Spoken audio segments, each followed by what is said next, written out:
I'm Miss Kelly, and I'm going to read the book Snugg, written by Stephen Cosgrove, illustrated by Charles Reasoner. Snugg.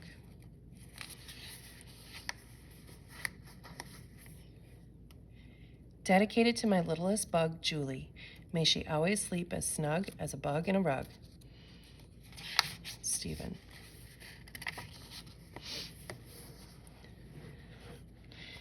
As you lay on a summer's day in a warm and sunny place, don't look up into the skies. Instead, look down and squint your eyes. Squint them both so very tight that if you look with all your might, you'll find the land of more than small. And in this land are bugs. That's all.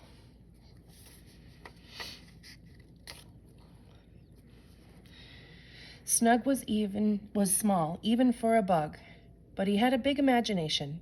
He loved to race through the blades of grass that are in the forest around Bugville with a sheet tied around his neck and pretend that he was a famous hero superbug and that he could fly through the air faster than a speeding hornet.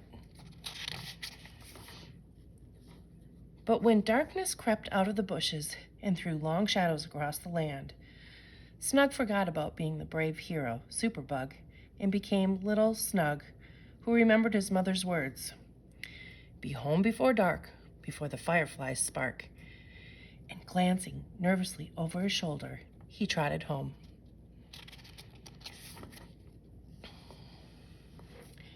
Later, after a nice supper of baked weeds and seeds, he sat watching the old stove and listened to the fire crackle and pop. At 8 o'clock, his mother called. Snugg, dear, it's time for bed.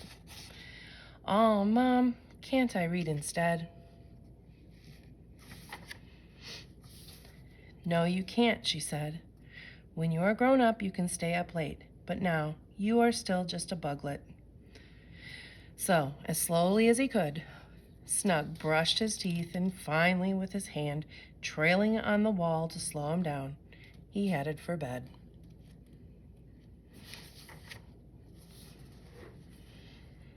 Snugg looked carefully around his room to make sure there were no monsters there. When he was sure, he jumped into bed and he pulled the covers up to his nose. Then, as his mother turned out the light and said, "Good night, little Snugg," he started fearful and stared fearfully into the darkness. Slowly, right before his eyes, the shadows began to take shape and to slip and slink around Snugg's bedroom.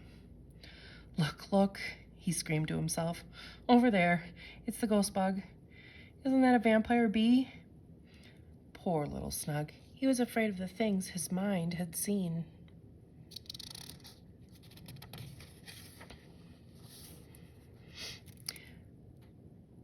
With dawn, all the shadows slipped beneath the door and found some shady place to sleep the day away. Snugg, relieved that he had made it through the night without being eaten, chewed, or mauled, gulped his breakfast down and rushed out to play.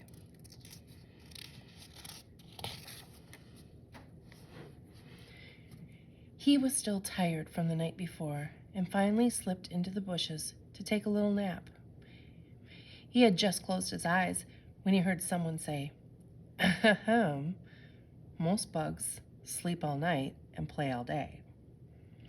Snugg looked up, and there, right before him, was the school librarian, Book McBug.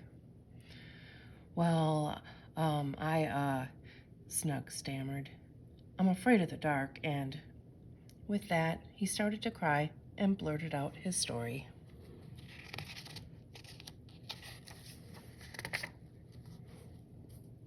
Book McBug smiled a learned smile and said, "Go now in the daylight and find the shadows deep. There you'll find your dreams asleep. Let each of them become your friend, and then your sleepless nights will end." Snugg reluctantly searched out the darkest of the darkest shadows until, finally, beneath a spreading old mushroom, he found his creatures of the night. "Oh, hello," Snugg coughed and whispered. Are you the scary shadow monsters that play in my room? The shadows woke, and then, in a moan like a windy sound, they said, "Yes, but we don't mean to be scary."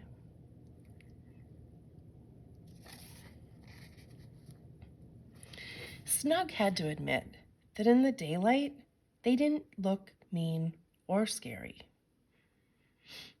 With nothing else to do, he stayed all day, and they played and played.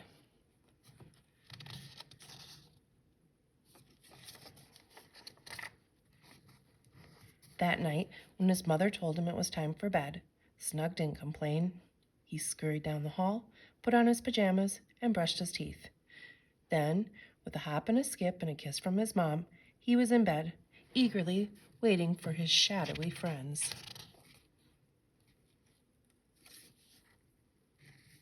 Sure enough, they came later, slipped along the floor and up the walls. They played and played in the shadows, deep, while Snugg stayed fast asleep.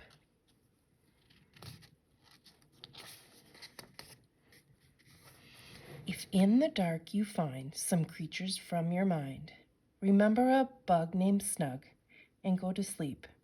You'll be as snug as a bug in a rug.